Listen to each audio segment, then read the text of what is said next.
Nancy is a guard's daughter. One day she was working on Skarloey with some polish and a rag. Skarloey was snoozing happily, but Nancy wanted to talk. "Wake up, lazy bones! Your brass is filthy. Aren't you ashamed?" "No," yawned Skarloey. "You're just an old fusspot." And Skarloey closed his eyes.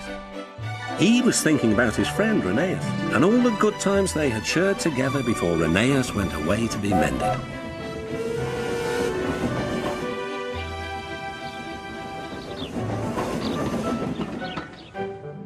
Nancy interrupted again. "Don't you want to look nice for when Rheneas comes home?" Skarloey wasn't sleepy anymore. "What? When?" "Soon, Daddy told me. I'm going now," she said.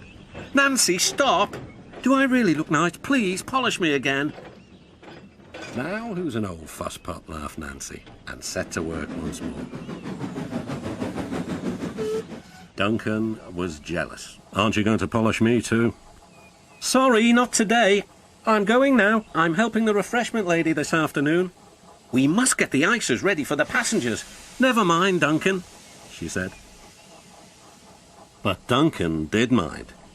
"It isn't fair," he complained. "Peter Sam gets a special funnel, Sir Handel gets special wheels, passengers get ices, but I'm not even polished." Of course, this wasn't true, but Duncan enjoyed complaining. He became sulkier still. That afternoon, there was bad news from up the line. "One of Skarloey's coaches has come off the rails," called Duncan's driver. "We'll have to take the workmen there right away." "All this extra work," grumbled Duncan. "It wears an engine out. Rubbish. Come on."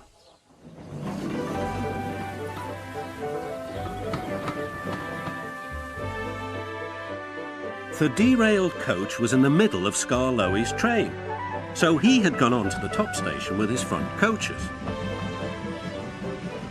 Duncan shunted the works train into the sidings and left the workmen to sort out the mess. Then he brought the passengers and the rear coaches home. He sulked all the way. "I get no rest, I get no rest," he muttered. Duncan made the journey very difficult. He was short of steam, so his driver waited a while in the hope of raising more. But Duncan wouldn't try. "We'll keep our passengers waiting," said his driver. Duncan was cross. "You always think about the passengers and never about me."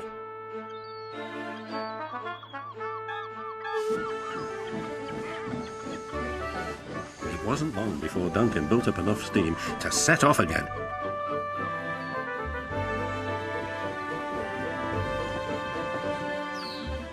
But he was still very grumpy and cross.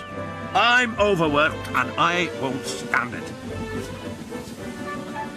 At last they reached the viaduct near the station. "Come on, Duncan," cajoled his driver. "One more effort and you'll have a rest and a drink at the station." Then Duncan was very rude. "Keep your old station.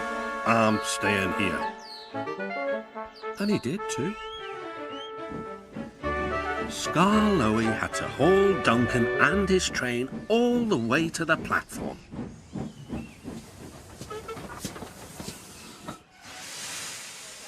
The passengers were furious. They told everyone what a bad railway it was.